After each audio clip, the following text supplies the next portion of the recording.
السلام عليكم ورحمة الله وبركاته. بسم الله الرحمن الرحيم. الحمد لله رب العالمين وأفضل الصلاة وأتم التسليم على سيدنا رسول الله وعلى آله وصحبه وسلم أجمعين. Welcome back everyone to Tafsir Surah Al-A'raf. This is our second week back after the winter break. So inshallah, I hope everyone has caught up if they had missed any lessons. Really excited to continue this semester. We only have about 10 classes left after today. So it's going to be a really short semester. So let's aim for full attendance, inshallah. Okay, so we had actually left off Surah Al-A'raf last week with the completion of verse 105. So today we're going to go straight into verse 106. Okay, Surah Al-A'raf, verse number 106. So now remember what's going on here is that Musa alayhi salam has been sent by Allah subhanahu wa ta'ala as the messenger to Fir'aun, from whom he is to deliver the children of Israel, the Bani Israel. So this is the first confrontation we see in this surah between Musa alayhi salam and Fir'aun. Okay, so here we go. Verse 106 بعد أعوذ بالله من الشيطان الرجيم بسم الله الرحمن الرحيم قال إن كنت جئت بآية فأتي بها إن كنت من الصادقين. قال, he said, إن كنت, if you جئت, have come بآية, with an ayah, with a verse or a sign, rather here it means a sign, فأتي بها, so then bring it forth, إن كنت من الصادقين, if you are indeed among the truthful ones. Okay, so this is verse 106. Pharaoh said, if you have brought a sign, then bring it forth if you are truthful. Bring forth your evidence, Fir'aun boldly, says to Musa alayhi salam, if you're telling the truth, if you are from the Sadiqeen, from the truthful ones, then, show us the evidence you have for your statement. Okay, now if you look at the word min as-Sadiqeen, as-Sadiqeen is from the root word sidq, right? Sadaqa means he was truthful. Often at the end of a Quranic recitation, we'll hear Sadaqallahu al-Azim, right? Allah the greatest has spoken the truth. So Fir'aun is not convinced with the claim that Musa alayhi salam is making to be a messenger from the Lord of the world. So he needs to see a sign. He needs to see a proof. And this is what he is asking for. Ayah is the word that is mentioned in the verse, right? Bi ayatin, with a sign. In the Quran, the word ayah, can mean different things. So the most common that we think of is an ayah is a verse of the Quran. Okay, so that is correct, of course. Linguistically, ayah is something that points to something else, right? Something that indicates another thing, right? And also, ayah in the Quran can also refer to a miracle. Okay, and so when a messenger brings an ayah or a messenger brings a miracle, then these ayat, these signs or miracles point to the truth of the message that they have brought. Okay. Another meaning of ayah can also mean ibra. Ibra ayn ba ra ta marbuta, ibra in Arabic, which means an instructive lesson. So an ayah is also used in this sense in the Quran as well. An ayah is something that can be a lesson that others should, take reminder and admonition from. So a deep instructive lesson is one way that you can actually understand one meaning of the word ayah. And actually we have this usage in the Quran to mean ibra, to mean this deep instructive lesson. If you look at Surah to Yunus, verse 92, actually it's about Fir'aun, the verse that carries this meaning of ayah, where Allah subhanahu wa ta'ala says, فَالْيَوْمَ نُنَجِّيكَ بِبَدَنِكَ لِتَكُونَ لِمَنْ خَلْفَكَ آيَةً. Today we will preserve your corpse so that you may become an example for those after you. So this in fact is also speaking about Fir'aun after he's drowned in the sea. Then Allah subhanahu wa ta'ala says that today we are going to preserve your body so that it may serve as an ayah, as an ibra, as an instructive lesson for those people that will come after you. So it's ironic, I was thinking how in this verse here, in verse 106 in Surah Al-A'raf, it is Fir'aun asking Musa alayhi salam for an ayah, right? And in one sense, and then he himself becomes an ayah for people after his death, right? And the way that he was drowned. So in that sense, his story of arrogance and ignorance and his subsequent drowning are all signs for those that reflect for people who came after him. Okay, so getting back to our verse here, 106, he's asking for an evidence, but will the evidence convince him? Is Fir'aun planning to believe after this evidence or proof is presented by Musa alayhi salam? Well, we're going to find out.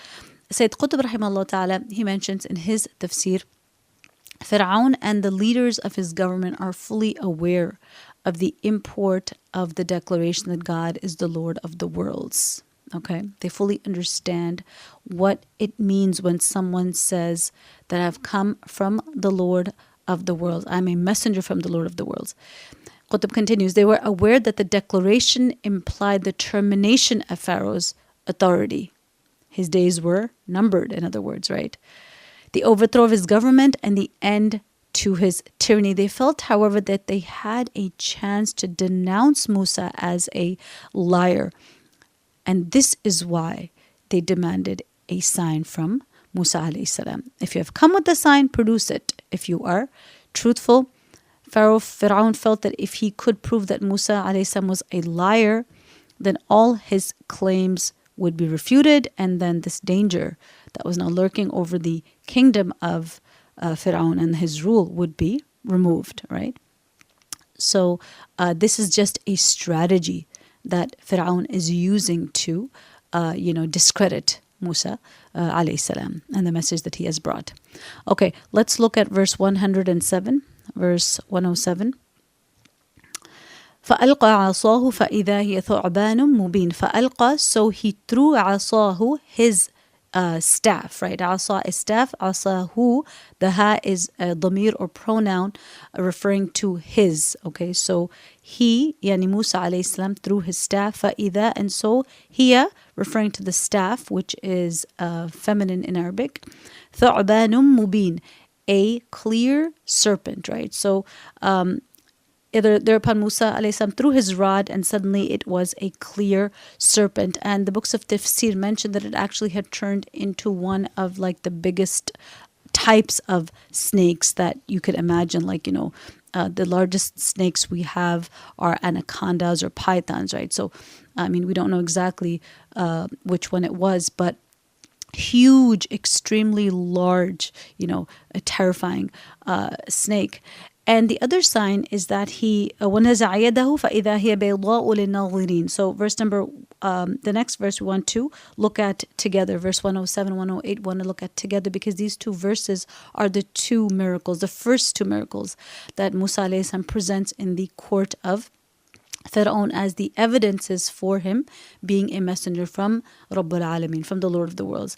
So 108 says, وَنَزَعَ يَدَهُ, then he drew out yadahu, his hand. Yad is hand, yadahu, his hand, فَإِذَا هِيَ, and so it, hiya, is also feminine because all body parts in Arabic are actually feminine. So his hand, بَيْضَاءُ لِلنَّاظِرِينَ, it was extremely white and shining for the beholders, for the onlookers, for the people that were looking. So we see now, he asks for a sign, and now you have the staff that is transformed into a serpent. You have the hand of Musa alayhi salam that is shining bright before the beholders, almost as if there were rays of light coming out of it. And these signs are obviously shocking and surprising and amazing for those people that are witnessing it. And these are the ayat, these are the miracles that Musa alayhi salam is granted. Now, as we mentioned regarding the staff, it turned into this huge male snake, as Tabari mentions in his tafsir, that its mouth was open and that it was pointing itself towards Fir'aun, who was so taken aback by this, frightful scene of this huge, large snake with its mouth open and, going towards Fir'aun, that he immediately jumped and told Musa alayhi salam to take it back. And then once Musa alayhi salam grabbed it, it returned to its former state of being a staff. This is mentioned in the tafsir of Al-Tabri. Wallahu alam as to the exact details about what happened and what reaction Fir'aun gave. But it's clear that this miracle occurred, and we also have this in the Bible. Book of Exodus mentions something very similar. So Anyhow, as for the miracle of the hand, why was this such an amazing miracle that counted as a miracle, that his hand was white? Because Musa alayhi salam was of an extremely dark complexion, and the various tafsirs mention this, right, that he was a dark skinned individual, alayhi salam. This is mentioned in the tafsir of Imam al-Qurtubi, and others mention it as well. So his hand here, a dark complexioned person whose hand has become completely white, and it is not out of illness, and it is shining to the point that Ibn Abbas radiallahu anh mentions that its light, took up the space between, the sky and the land. Like, it was so incredibly, overwhelmingly bright and illuminated, right? So it was not a natural white, and this is what caused the extreme amazement. This is why it was such, an amazing sign and miracle. And Musa alayhi salam, as we know, is going to receive many more miracles. He receives a total of 9 miracles, but these are the first 2. And the reason why Allah subhanahu wa ta'ala gave Musa alayhi salam these miracles, which resembled magic, is because although they were not magic at all, but this is the charge that is going to be brought forth against Musa alayhi salam, that he is a magician, because magic at that time was extremely prevalent. Okay, and we know that the prophets are given miracles according to what it holds sway over the imagination of the people at that time when that prophet is sent. So it's something that the people have become very skilled at, something that is part of the is prevalent in the culture, and that the people have advanced to a great degree in that art or that science. So, for example, in the time of Isa alayhi salam, we know that medicine had become very, very prevalent, and all the miracles of Isa alayhi salam were related to medicine, right? He would heal the blind, he would heal the leper, but then he also raised the dead to life, right? Now that is not medical skill at all. That is nothing short of a miracle. That is beyond the scope of medicine. So the miracles that the prophets are given are related to the art and science that is most prominent at the time, yet it is not just related or limited to that. So the miracles of Musa alayhi salam are not magic. They're miracles that appeared like magic to some of the people, but the reality was in fact different. They were in fact divine signs. The same thing with Isa alayhi salam, and the same thing with the Quran, right? The miracle of our Rasul sallallahu alaihi wasallam. As we all know, that at that time poetry and eloquence had reached such high levels that this was something that they had excelled in, and would have their mu'allaqat, their poetic odes and poetry hanging on the Kaaba as something they were extremely proud of and boasted and showed off, right? So then here comes the Quran, which is related to eloquence and literary excellence, yet it is not. It has nothing to do with human speech whatsoever. It is far beyond that, right? So this is the case with Musa alayhi salam and the miracles that he brings, right? They may appear, as related to magic to some who don't have, the full knowledge or understanding of the truth. However, they cannot be produced by magic, right? This is beyond the scope and realm of the magicians. And we'll see that it is the magicians themselves that know this the best and are about to recognize it for what it is, right? Okay, now let's look at the next verse number 109, verse 109. قال الملأ, the mala, remember we have met the mala before. The mala are the inner circle, the really close people to those in power that have control over the masses, the ruling elite class, right? We already met the mala before. قال الملأ, the mala said, من قوم فرعون, from the qawm, from the people of Fir'aun, إن هذا لساحر عليم. Indeed, this is a great, skilled, expert magician. Okay, so here is the charge that is brought forth by the Mala from the Qawm of Fir'aun, from the people of Fir'aun, about Musa alayhi salam, that he is a great magician, right? So, wait a minute. Fir'aun had just said that if you bring forth a sign, that shows that you are a messenger from the Lord of the worlds, show us those signs that are going to prove your truthfulness. But then, is this reaction, what is now going on in his court, is it a reaction of belief? Is it a reaction of iman, right?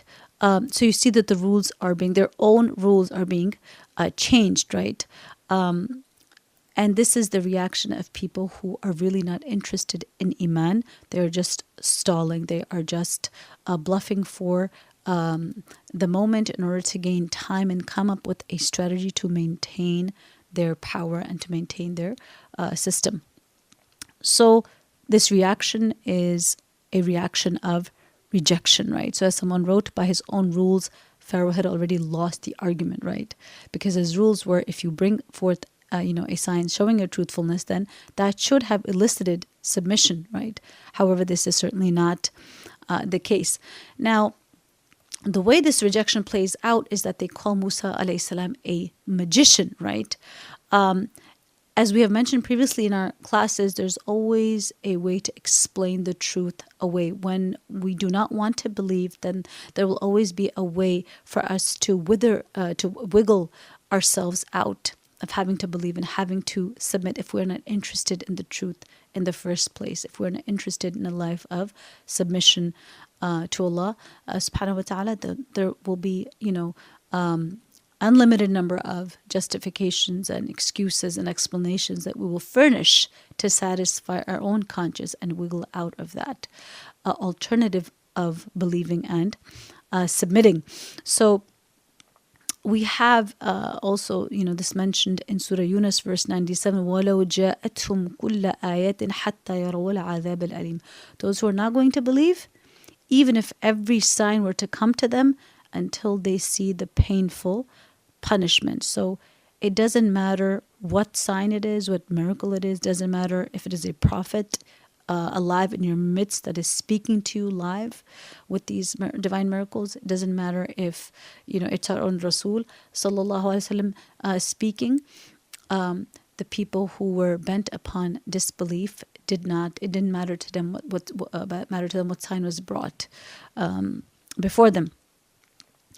But if you look closely at the text, or if you look closely at the Quran, and if you look at this assertion that they have made against Musa alayhi salam by saying that he is a magician, what does it really betray? What it really betrays is the feeling of threat that Fir'aun and his court is already experiencing, right? Have magicians ever historically been a threat to any court or, great kingdom? Has any single magician in history ever been known to overthrow, great kingdoms? The kingdom of Fir'aun stretched from Syria to Libya, from the Mediterranean to Abyssinia. He had a huge geographical region under his authority, and he was tyrannical and extremely powerful, right? Why is this, why this reaction? Why this slander against Musa alayhi salam? You can already begin to see that they're threatened because they in fact know inside that what he has brought is the truth. They in fact know that he is no magician, but he is someone truthful. And they knew of his character anyway from before. So this is what is actually going on inside, right? They recognize that Musa alayhi salam, this pious, upright individual, would never lie against Allah subhanahu wa ta'ala. He had brought nothing but the truth, right? And when a prophet comes with the message from the Lord of the worlds, he can never affirm the rule of an unbeliever, of a tyrannical ruler. Rather, he comes to dismantle that rule and to uproot that tyranny. So this is why, he felt that threat was there. Fir'aun felt threatened. The Mala must have felt threatened, right? And so it is out of this fear as a coping mechanism that they started these slanders, started these accusations that he is a magician. So this is a mental justification to explain away the overwhelming truth and the proofs of truth that Musa alayhi salam had displayed before their very eyes. So this is some place that this is a place that we can pause and ask ourselves, what are some ways that we explain away the truth when it is inconvenient for us? What are some things that we know we should be doing but we are not doing, and how do we explain that away? What is that inner dialogue that takes place within our own minds when we do something we're not supposed to, or don't do something that is obligated on us? Let's listen to some of that internal dialogue so we can root it out and replace it with the Quranic approach, right? Submitting to the truth, no matter how inconvenient it is, right? So actually the evidence, it's very interesting for the fact that Fir'aun and his court recognized, or that Fir'aun recognized, that what Musa alayhi salam had brought was in fact from Allah subhanahu wa ta'ala. It's actually recorded in the Quran itself, right? It's in Surah An-Naml verses 13 through 14. Just the translation I'll provide here. So when our signs came to them as eye-openers, they said, this is clear magic, and they denied them out of sheer injustice and arrogance, though their hearts believed them to be true. See then how was the fate of the mischief makers. Okay, now if you look at the Arabic of this verse number 14 from Surah An-Naml, whose translation I just read, the Arabic actually reads وَجَهَدُوا بِهَا وَاسْتَيْقَنَتْهَا أَنفُسُهُمْ ظُلْمًا وَعَلُوًا. Now if you look at the word استيقنتها, it's from the root word استيقنا, which means to know for certain, to be entirely, wholly convinced. So the Quran in Surah An-Naml here is exposing their inner reality of their hearts, that their hearts had fully become convinced that this is the truth. Their hearts had recognized, subhanAllah, even their hearts recognized it to be the truth, because it was so clear and it was so, overwhelming. There was no way to explain it away, internally at least, right? So a better translation would be, and they denied them out of sheer injustice and arrogance, even though they were convinced of them deep down in their souls. So it's important for us to recognize what is going on internally, even though they're externally saying he's a magician. They don't believe it themselves, because Allah has exposed what they really believed inside, right? But internal recognition of truth is not enough for salvation. There has to be, acceptance. There has to be submission. There has to be declaration of faith, and then there has to be submission that follows that practically, right? So now remember, Fir'aun is one of the most arrogant figures of the Quran. We've spoken about previous prophets in this surah. None of them claim to be Lord, right? But he made this claim, as you know from other parts of the Quran. He made this claim to godhood, right?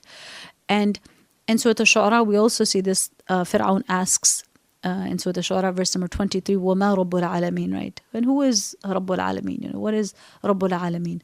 What is Lord of the worlds, right? And because Musa alayhi salam said that I am the messenger from the Lord of the world. So again, this is showing the level of arrogance that he was at, and now him and his court is explaining him away as as a magician.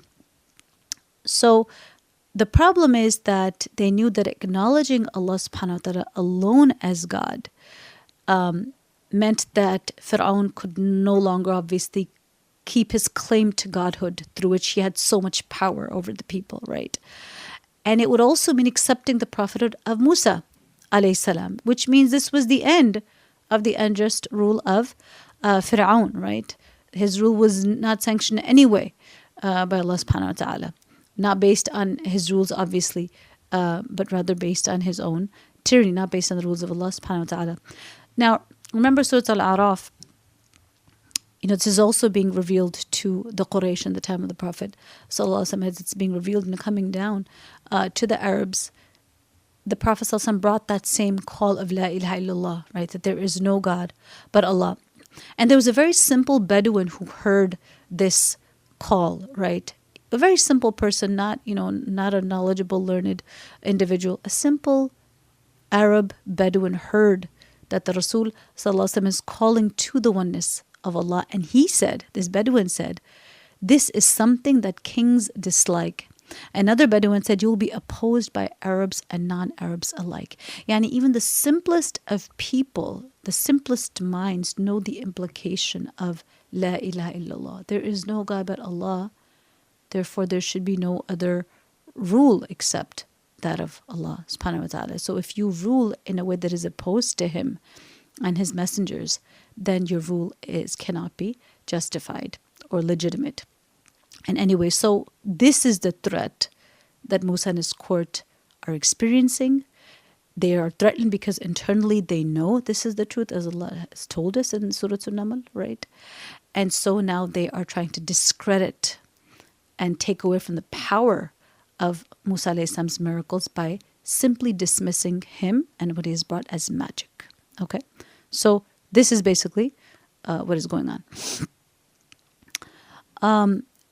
And amazing how even the Arabs felt the seriousness of this declaration, as Sayyid Qutb rahimahullah mentions in his tafsir. Now let's look at verse 110. Yuridu, he wants, an yukhrijakum, to expel you, min, from ardikum, your land. فَمَاذَا تَأْمُرُونَ. So what is it that you command? Okay, so the conversation is continuing in the court, and the Mala is saying that he wants to expel you. He wants to drive you out from your land. So then what do you want us to do? Okay, so the Mala is asking Fir'aun, first stating that he wants to drive you out of your land. This is his intent in coming with this magic in this manner. So what is it that you want us to do? Yani, what's the plan? What is the next step, right? So this again is part of the process of rejection. Now this is the second layer being added to that process of outward denial and rejection, even though there's an internal recognition, right? Now they are going to say really bad things about Musa alayhi salam, because again, the purpose is to discredit the messenger in order to discredit the message altogether, right? And we still have this going on today, right? Against our own Rasul sallallahu alaihi wasallam, right? The best and most effective way to attack Islam and to, make it seem like it is not the truth and it is not a revelation from Allah subhanahu wa ta'ala, is to discredit the messenger, right? To slander the messenger. And we seek Allah's refuge from that evil. But this has been an age-old tactic where the message is discredited and made illegitimate and made to seem unreasonable if you discredit the personality of the one that is bringing it, right? So this is exactly what is going on. Musa alayhi salam wants to take your power. He wants to take over your land. He wants to control you. He wants to kick you out and replace you with the power of his seductive magic, right? Now, what is the reaction here? Fir'aun is completely in line with this, right? قال ملأ من قوم فرعون إن هذا لساحر عليم. What the Mala had said, that this is a clear, skilled magician. This is something that is now accepted in the court of Fir'aun. And there's also an indication that this statement in verse 110 could have been said by Fir'aun himself, right? We also have indications to that linguistically. So he's asking them, what is it that you command me, right? So this can be looked at it both ways. Either the Mala is the one that is saying this, or it is Fir'aun that is saying this. It can go either way from a linguistic perspective. So now is the plan the plan is going to come forward as to how to deal with Musa alayhi salam. In 111, verse number 111, we see this. قالوا أرجع وأخاه أرسل في المدائن حاشرين. قالوا, they said, أرجع, yani delay him, put him off. And أخاه, أخ is brother, أخاه his brother. وأرسل في المدائن حاشرين, and send forth heralds to your cities. Okay, so now what they're going to do is send forth people to gather every skilled magician in the land, okay? Which is also here in verse number 112, يَأْتُوكَ بِكُلِّ سَاحِرٍ عَلِيمٍ. So let's look at verse 112, 111 and 112 together. قالوا أرجع أخاه أرسل في المدائن حاشرين يأتوك بكل ساحر عليم. They then advised Pharaoh, put off Musa and his brother for a while and sent forth heralds to your cities to summon every skillful magician to your presence. Okay, so this is the plan, that just delay them for a bit. Arujih has the meaning of delaying or putting off, as Ibn Abbas radiallahu anhu comments. Arujih means to put off or to delay. Don't decide the case immediately. Put them off, stall them for a bit, detain them until we can gather up a splendid counterforce of skilled magicians that are going to overpower Musa, and then his falsehood will be exposed and this threat will be quelled. So this is the plan. Mawdudi rahimahullah ta'ala, he mentions in his tafsir that they did this so they could remove to some extent from the hearts of the people the awful effect that had been produced in their minds by the miracle of the staff of Musa alayhi salam. So those that had seen Musa alayhi salam turn the staff into a serpent by Allah's command were impressed by this. Their hearts were impacted by this. So now a countermeasure has to be taken in order to remove and diminish the impact of that effect, right? So basically damage control. This is what Fir'aun and his mala, his inner circle have decided, is we're going to now do damage control by gathering all the skilled magicians in our lands to overwhelm Musa alayhi salam. So Qutb rahimahullah ta'ala writes, and this is really important to know the background and the place of magic in Egypt at that time, right? At that time, Egypt was full of priests in all types of temples, and those priests actually practiced sorcery. In all pagan beliefs, religion was closely linked with sorcery. So in their deen, in their religion, the religion that they practiced, sorcery was part of that. Magic was part of that, okay? So it was extremely widespread. Wherever you had, all these various cities, wherever you had temples, you had priests, and then there was magic that was going on that was related, linked closely to their deen itself. Now, if you look at the verse here, verse number 111, it uses the word hashirin, okay? Hashirin is from the root word hashara, which means to gather. So here it's referring to the people that are going to be sent to gather these magicians from the various cities of the kingdom. And we get this same, word or similar word from this in Surah Taha, verse 59. About the same incident. قَالَ مَوْعِدُكُمْ يَوْمُ الزِّينَةِ وَأَنْ يُحْشَرَ النَّاسُ ضُحًى. Musa said, the appointment to meet you is on the day of the feast, and let all people come together before noon. So the word used in that verse, which is where Musa alayhi salam is telling the people where they're going to meet in order to have the showdown between himself and the magicians, the word أَنْ يُحْشَرَ النَّاسُ ضُحًى is that the people shall be gathered, right? So hashirin, those that will gather the skilled magicians from the various cities. And you have this used throughout the Quran, with this meaning. Yawm al-Qiyamah is also referred to as Yawm al-Hashr, right? Because it is the day of gathering when the people shall be gathered from all parts of the world, all parts of the earth, and gathered together onto the plane of resurrection, right?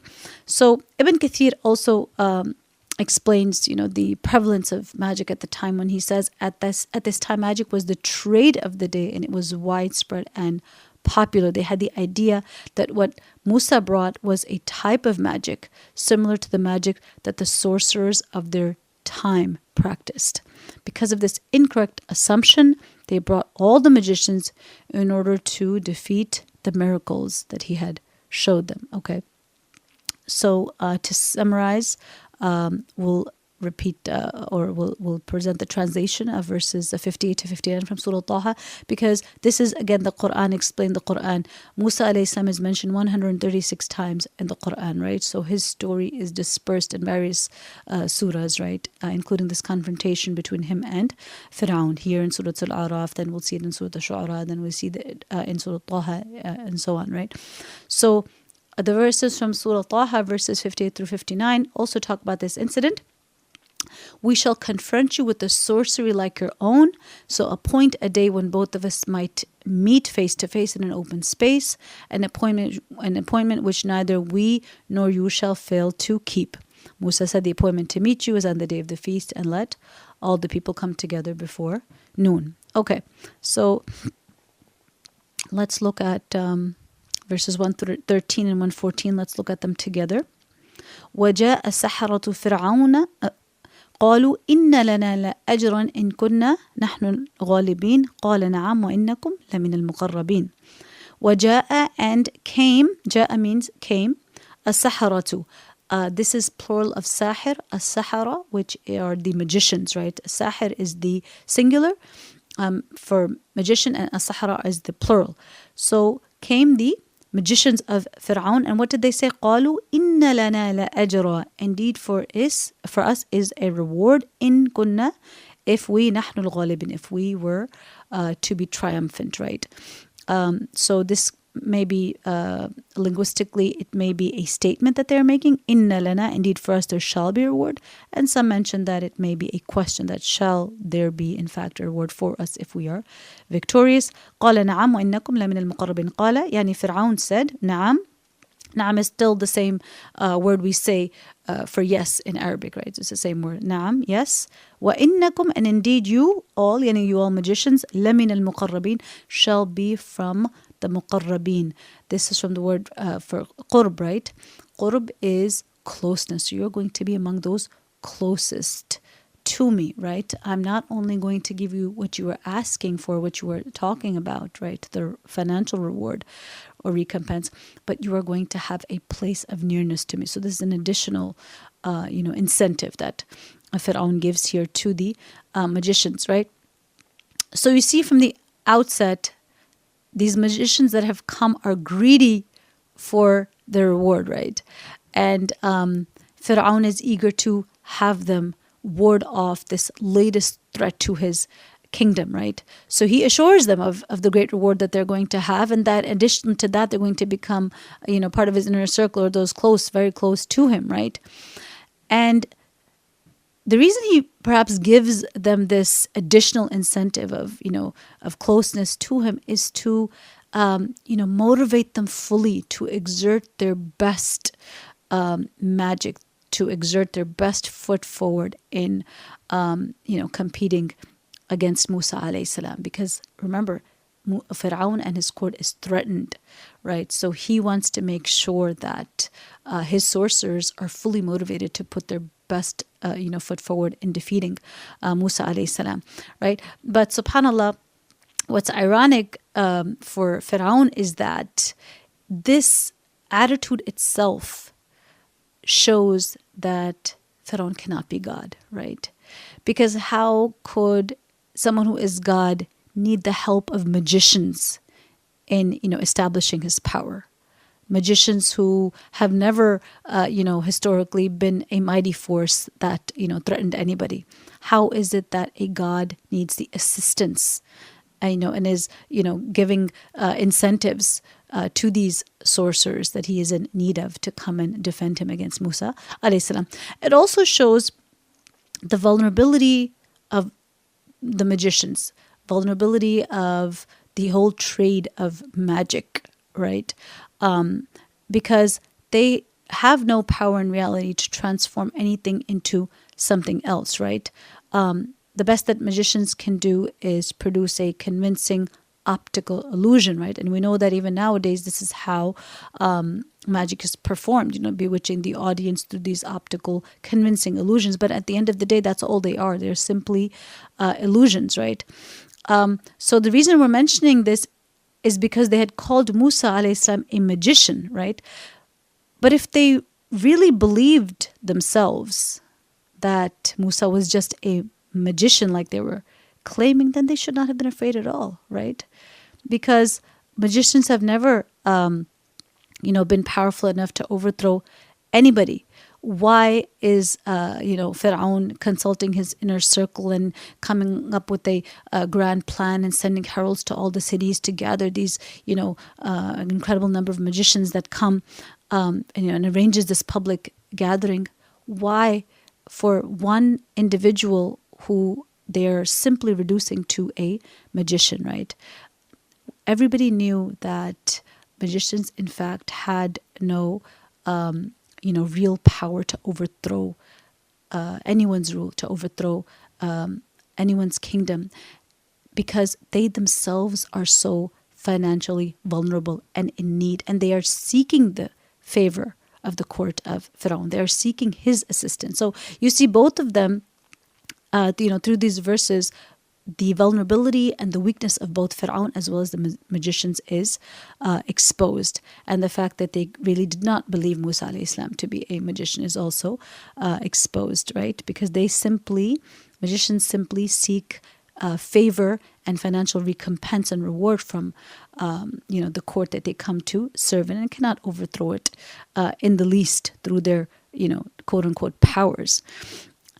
Contrast this to the way of the messengers. Contrast this to what the messengers of Allah say when they come with the message to their people. They say, وَمَا أَسْأَلُكُمْ عَلَيْهِ مِنْ أَجْرٍ إِنْ أَجْرِيَ إِلَّا عَلَى رَبِّ الْعَالَمِينَ. Surah Al-Shu'ara, verse 109. And we do not ask of you, this is the messengers, this is their way, and we do not ask of you any reward. Indeed, my reward is up from Allah subhanahu wa ta'ala, from the Lord of the world, from the Rabb al-Alameen. This is the difference between a prophet of God and, a simple magician. So the lesson, I was listening to, tafsir, and one of the beautiful lessons that was pointed out here is that when we seek to serve our deen, when we seek to, spread the message of Islam and become ambassadors of our religion, we should never seek any financial recompense. We should seek to be like the prophets of God, to not be like the magicians who were after the financial reward and wanted that material gain, even though it was part of their religion, right? It was related, their magic was related to their deen, right? So, if they had been so sure of their deen, then why would they then mesh that with seeking financial reward? So we do not want to be like the magicians who sought financial gain, but rather, follow the sunnah of the prophets of Allah, alayhimus salatu wassalam, who never sought any recompense for their dawah, for their, for the message that they brought. And subhanAllah, the same tafsir mentioned that I was listening to mention that the message of Allah, the deen of Allah is priceless. If, someone were even to try to give you a recompense, it's not possible to recompense, anyone for, bringing the message of the Quran, for, spreading the message of the deen. It is something that is priceless as it is the message of the Quran. It is something that cannot be given a recompense for anyway. So we should always, when serving the deen of Allah subhanahu wa ta'ala, only expect ajr from and hope for a reward from Allah subhanahu wa ta'ala. Okay, let's look at verses 115 through 116. Let's look at these together. قالوا يا موسى إما أن تلقي وإما أن نكون نحن الملقين قال ألقوا فلما ألقوا سحروا أعين الناس واسترهبوهم وجاءوا بسحر عظيم. Okay, verses 115 and 116. قالوا, they said, يا موسى, O Musa, إما, either أن تلقي, you should throw, وإما, or أن نكون نحن الملقين, or we should be the first ones to throw. قال ألقوا, he said, يعني Musa alayhi salam said, ألقوا, يعني throw. فلما ألقوا, and so when they threw, سحروا أعين الناس, they enchanted the eyes of the people, أعين, plural of عين, eyes of the people, واسترهبوهم, and struck them with awe. And it can also mean struck them with fear. وَجَاءُوا بِسِحْرٍ عَظِيمٍ, and جَاءُوا, they came with, بِسِحْر, sorcery or magic, عظيم, great. So they came with a great sorcery, or they had produced a mighty sorcery or a great magic. Okay, so the first thing here that they ask is who's going to go first, right? Who's going to begin this great display of magic that is about to happen. Now, if you look at the word tulqiya, it's from the root word alqa, which means he threw, right? So mulqin would then mean, those who throw, right? Those who were going to be the throwers, literally, that's what it means. So what it's expressing is the great confidence the magicians had in their abilities. It didn't matter to them who went first, right? They were completely confident in their abilities. They were completely sure that they were going to win. So they had this totally, nonchalant attitude, showing no concern, no apprehension whatsoever over what Musa alayhi salam had brought. They were not worried at all, right, about what Musa alayhi salam had brought. They were just acting like this is a routine procedure. If you want to go first, you can go first, or we'll go first, So this is the mindset with which these magicians come, and they are sure about their victory, okay? So Musa alayhi salam, he tells them alqu, right? Throw first. So alqu is the command form, meaning throw. So Qurtubi, Imam al-Qurtubi, rahimahullah ta'ala, he mentions in his tafsir that it is not permissible, obviously, for a prophet to command to something haram, right? So magic obviously is haram. So the purpose of saying this throw is not that, to commit this sin, but rather it is said to express a threat, right? It's like, it's more of a threat that Musa alayhi salam is giving to them. Yani throw, do what you can. Your falsehood is about to be exposed. So regarding the wisdom of Musa alayhi salam telling the magicians to go first, it is mentioned that if Musa alayhi salam had thrown first and overwhelmed the magicians, which obviously was going to happen because he has the truth, he has the divine miracles from Allah subhanahu wa ta'ala, they would have recognized the truth, because we know that's, what the magicians did later on. But if he had thrown first, they would immediately have recognized the truth. They would have been too frightened to compete at all. So you wouldn't have had the same effect of the falsehood of the magicians being swallowed up, right? Because it's more powerful to first show falsehood and then overwhelm it, rather than just to show the truth from the beginning, right? So this is part of the wisdom of Musa alayhi salam telling the magicians to go first. And remember, it was an extremely large number of magicians, okay? The books of tafsir actually mention an enormous number. They mentioned that it was not, a few magicians or a dozen magicians or 100 magicians that had come, but the books of tafsir mention thousands of magicians had actually come and gathered on this, great day of, the showdown between Musa alayhi salam and the magician. So, Allahu alam, we don't know what the actual number was, and we don't know how much exaggeration there is in these reports. However, the point is that it was an extremely large number of magicians. And it makes sense if you think about the fact that, number one, Fir'aun had a huge kingdom, and then heralds were sent to gather the most skilled sorcerers and their teachers, right, from these lands. And the fact that it was so prevalent that every temple and its priests were magicians, because it was linked to their deen. So you can imagine just the great number of magicians that were there. So this is why, it could have been in the thousands. Wallahu alam, and Allah knows best. But there is an extremely large number of magicians that are here. And we're going into this to explain the wisdom of the magicians throwing first and not Musa alayhi salam throwing first, and how the truth is going to be unequivocally established by the fact that the number is so large. And then not only did the magicians come, probably in the thousands, but they also brought probably hundreds of camels. Again, you can glean this from the tafsir reports. We're not making this up. Qurtubi, for example, mentions, we don't know how many camels there were that these magicians brought with them, and then these camels were loaded with Allahu alam how many ropes and staffs that they had brought to do their magic with and to turn them into snakes as well, right? So this is we cannot even imagine the scope and the dimensions of this competition and this showdown that is happening. So this overwhelming number of magicians and this overwhelming number of their staffs and ropes that they're going to now cast forth is actually going to only increase the impact of the miracles of Musa alayhi salam. It's only going to increase the impact of the truth that he has, right? So Ibn Kathir, rahimahullah ta'ala, he says, when the magicians had cast their spell and captured the eyes, the clear and unequivocal truth came at a time when they all anticipated and waited for it to come, thus making the truth even more impressive to their hearts. This is what happened. So yes, the magic of the sorcerers was impressive. Yes, it did inspire fear and awe in the hearts of the onlookers. They were bewitched.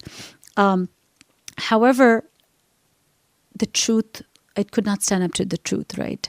And what would overwhelm that great magic, what would overwhelm that great sorcery, that even the Quran calls it great in the sense that it was the greatest sorcery at that time, the likes of which were not available anywhere else or had not been produced anywhere else. So in that sense, it was great, right? So that which would overwhelm that magic was then nothing else other than the truth, right? So subhanAllah, so going second, so Musa as going second gave, provided the full opportunity to impress the powerful, irrefutable effect of the truth on the audience. And this exposure fully established, obviously, the Nabuwa of Musa alayhi salam, the fact that he had been sent from the Lord of the worlds, the oneness of Allah subhanahu wa ta'ala. All of these things are now established with this, the miracles of Musa overwhelming the miracles of the magician. So subhanAllah, it's amazing how Allah subhanahu wa ta'ala can use Fir'aun, who had convened this, great gathering, a fasiq, a transgressor, a tyrant, how Allah subhanahu wa ta'ala can use even, a tyrant like him to spread and, impart the message of his truth as bright and clear as the light of day, right? So getting back to the scene of the actual magic, the magicians go first, they throw their ropes, they throw their staffs, and, the effect of the magic was produced. Not only were there staffs and ropes, and again, they were probably numbering in the thousands. If the magicians are in the thousands, imagine how many more ropes and staffs it is that they have with them that they cast onto the field, and they are turned, each and every one of them is turned into what appear to be serpents or snakes. And not only are they transformed into snakes, but they are slithering, they are moving, right? So this is obviously something that inspired fear, right? A snake is terrifying as it is. So imagine, this scene of Allahu Alam, how many slithering, serpents in that one field. So yes, that magic did cause terror, as the verses here tell us, right? There was a real feeling of fear among the beholders, as Qutb mentions. And even, we see Musa alayhi salam himself had experienced this fear, right? And this is actually recorded in the Quran in Surah Taha, verses 67 through 69. So Musa conceived fear in himself. We said, Allah subhanahu wa ta'ala said, fear not, surely you will have the upper hand, and throw that which they have made is only, and throw that which is in your right hand, it will swallow up that which they have made. That which they have made is only a magician's trick, and the magician will never be successful to whatever amount of skill he may attain. So these are verses from Surah Taha, because Musa alayhi salam actually felt some fear, because after all he is a human being, and it's natural to be afraid of things like this, especially when they appear in such overwhelming number of snakes. But here Allah subhanahu wa ta'ala inspires him that don't be afraid, rather throw what is in your right hand, and it's going to swallow up, it's going to swallow up the actual false magic that these sorcerers have brought forth. Okay. Ibn Abbas, radiallahu anh, he comments that the magicians threw thick ropes and long sticks and they appeared to be crawling, an illusion that they created with their magic, right? So yes, the effect was there, the illusion was there, the sorcery that they had produced was something that inspired fear. But at the end of the day, it was there was no truth or reality to it. It was a falsehood and would be vanquished by what Musa alayhi salam is about to do, which actually we're going to look at next week, inshallah. We're just going to end with this point that Musa alayhi salam's miracle, Musa alayhi salam's the truth of his miracles established his nubuwa, established the fact that he was indeed a prophet and a rasul sent from the Rabbul Alameen, the Lord of the worlds. This could not be refuted, and that he demanded that Fir'aun released Bani Israel, whom had been enslaved by Fir'aun, and that the most powerful and bewitching combined magic of the greatest sorcerers of his time could not stand up to the staff that Allah subhanahu wa ta'ala had empowered his prophet with, right? So subhanAllah, we should never be afraid of being in the minority. We should never be afraid of being overwhelmed by the propaganda and its prevalence.